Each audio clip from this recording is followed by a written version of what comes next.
Baik, bismillahirrahmanirrahim. Assalamualaikum warahmatullahi wabarakatuh.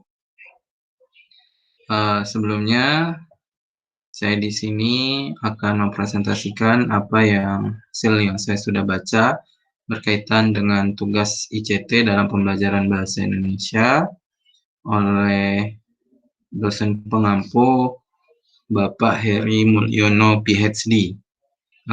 Untuk buku yang digunakan, kemudian insyaallah untuk mengefisiensikan waktu, saya akan coba untuk mempresentasikan apa yang sudah saya temukan di buku tersebut. Baik, saya akan coba presentasi, tapi sebelumnya saya akan coba memperkenalkan diri terlebih dahulu. Nama saya Uki Janggara, mahasiswa Pascasarjana UHAMK, jurusan Magister Pendidikan Bahasa Indonesia, NIM 1909057049. Kali ini saya akan membahas mengenai bab ketiga, metode pengajaran berfokus pada kampus. 5 perspektif tentang pengajaran. Yang pertama, Dan Pratt tahun 1998 mempelajari 253 guru orang dewasa di 5 negara yang berbeda dan mengidentifikasi 5 perspektif yang berbeda secara kualitatif tentang pengajaran. Menyajikan setiap perspektif sebagai pandangan pengajaran yang sah.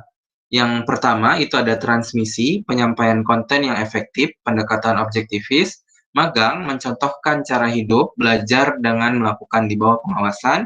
Perkembangan itu cara berpikir yang dikembangkan, konstruktivis atau kognitif. Dan yang keempat, pengasuhan memfasilitasi kemanjuran diri, prinsip dasar MOOC penghubung.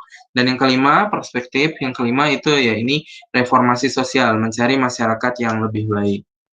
Saya akan mulai dari asal-muasal model desain ruang kelas.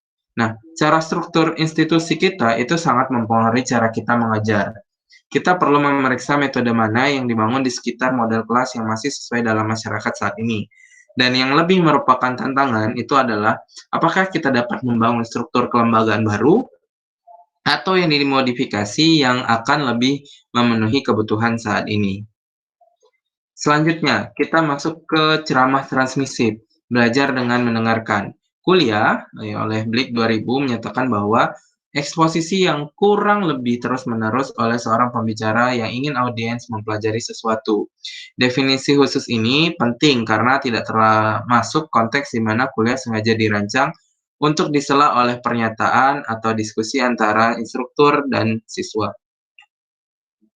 Apa yang luar biasa adalah bahwa setelah penemuan mesin cetak, radio, televisi, dan internet, ceramah transmisif itu ditandai dengan instruktur berwibawa berbicara dengan sekelompok siswa masih tetap menjadi metodologi dominan untuk pengajaran di banyak institusi.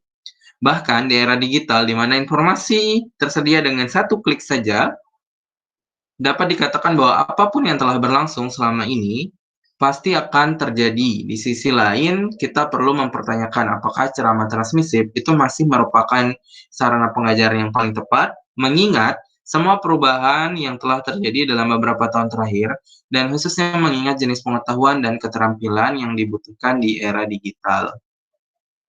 Nah, selanjutnya, sama interaktif, seminar, dan tutorial, belajar dengan berbicara. Pembelajaran yang bermakna melibatkan pelajar yang melampaui hafalan dan pemahaman menemukan tentang fakta, ide, atau prinsip, ke pemahaman yang lebih dalam tentang apa arti fakta, gagasan, atau prinsip itu bagi mereka.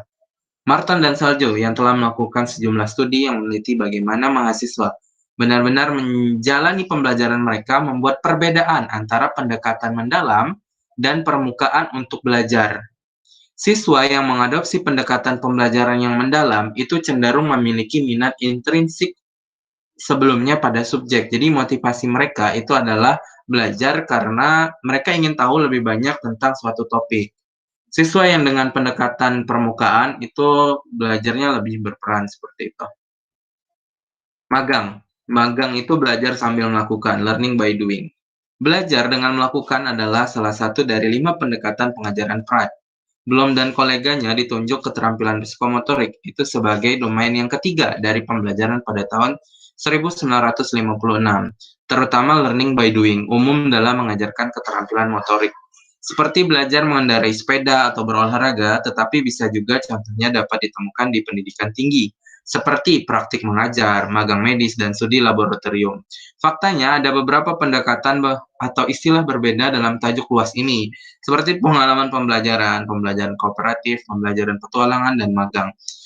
Seperti yang kita ketahui, misalnya di Fakultas Keguruan dan Ilmu Pendidikan itu ada praktik mengajar, kemudian mungkin di kesehatan nanti ada magang medis dan lain sebagainya.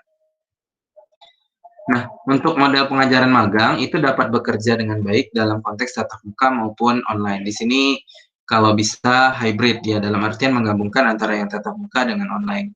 Karena itu nanti akan kerasa sekali dampak dan manfaatnya ketika mungkin bisa menerapkan seperti itu. Kita masuk ke pembelajaran eksperiensial belajar dengan melakukan. Ada banyak ahli teori berbeda di bidang ini, seperti John Dewey tahun 1938 dan baru-baru ini David Cobb tahun 1984. Universitas Simon Fraser mendefinisikan pembelajaran berdasarkan pengalaman sebagai keterlibatan siswa yang strategis dalam kesempatan untuk belajar melalui perbuatan dan refleksi pada hal itu, kegiatan yang memberdayakan mereka untuk menerapkan pengetahuan teoritis mereka pada upaya praktis di banyak pengaturan, di dalam dan di luar kelas. Nah, ada berbagai macam model desain yang bertujuan untuk menanamkan pembelajaran dalam konteks dunia nyata. Contoh yang termasuk adalah pekerjaan laboratorium, bengkel atau studio, magang, kemudian pembelajaran berbasis masalah, berbasis kasus, berbasis proyek, berbasis inquiry, dan pembelajaran kooperatif. Pembelajaran eksperensial berfokus pada peserta didik yang merefleksikan pengalaman mereka dalam melakukan sesuatu untuk mendapatkan keuntungan wawasan konseptual serta keahlian praktis. Di model pembelajaran eksperensial, Cobb menyarankan 4 tahap, yakni percobaan aktif, pengalaman observasi reflektif, serta konseptualisasi abstrak. Nah, bentuk awal dari pembelajaran berbasis masalah atau PBL, Problem Based Learning, dikembangkan pada tahun 1969. Herit, 2004 memberikan aturan dasar untuk yang pertama itu bercerita, berfokus pada masalah yang membangkitkan minat, ditetapkan dalam 5 tahun terakhir, ciptakan empati dengan karakter sentral, menyertakan kutipan langsung dari karakter, relevan dengan pembaca, harus memiliki utilitas pedagogik, memprovokasi konflik, pemaksaan keputusan, memiliki sifat umum, dan pendek. Nah, selanjutnya ada pembelajaran berbasis proyek. Pembelajaran berbasis proyek itu mirip dengan pembelajaran berbasis kasus, tapi cenderung lebih panjang dan cakupannya lebih luas ya. Tentu kita bisa merasakan perbedaan mana yang kasus, mana yang proyek seperti itu. Nah, di sini ada berpendapat bahwa setiap proyek itu baik harus memenuhi 2 kriteria. Yang pertama, siswa itu harus menganggap pekerjaan itu bermakna secara pribadi sebagai tugas yang penting dan bahwa mereka ingin melakukannya dengan baik. Proyek yang bermakna memenuhi tujuan pendidikan. Pembelajaran berbasis inquiry. Nah, pembelajaran berbasis inquiry itu mirip dengan pembelajaran berbasis proyek, tetapi peran guru, instruktur itu agak berbeda. Kalau dalam proyek, instruktur itu membuat pernyataan mengemudi, kemudian kalau dalam pembelajaran inquiry itu pelajar mengeksplorasi lebih jauh tema dan memilih topik penelitian dan sebagainya.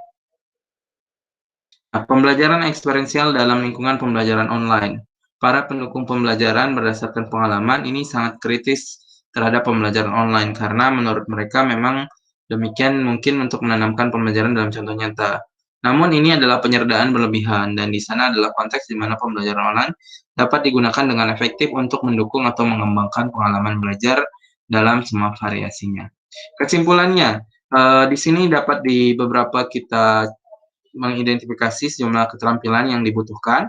Ada keterampilan konseptual, keterampilan perkembangan atau pribadi, keterampilan digital, keterampilan manual, dan praktis. Ada beberapa poin penting yang perlu diperhatikan oleh guru atau instruktur atau dosen.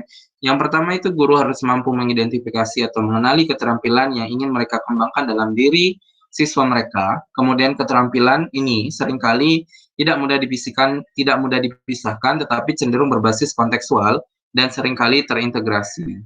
Guru perlu mengidentifikasi metode dan konteks yang sesuai dengan memungkinkan siswa untuk mengembangkan keterampilan ini. Siswa akan membutuhkan latihan untuk mengembangkan keterampilan tersebut. Siswa akan membutuhkan umpan baik balik, intervensi dari guru, siswa, dan lain memastikan kompetensi atau penguasaan tingkat tinggi dalam keterampilan. Ada strategi penilaian perlu dikembangkan yang mengakui dan menghargai siswa, kompetensi, dan penguasaan keterampilan tersebut. Terima kasih, itu saja yang dapat saya sampaikan, semoga bermanfaat. Sekian dari saya, wassalamualaikum warahmatullahi wabarakatuh.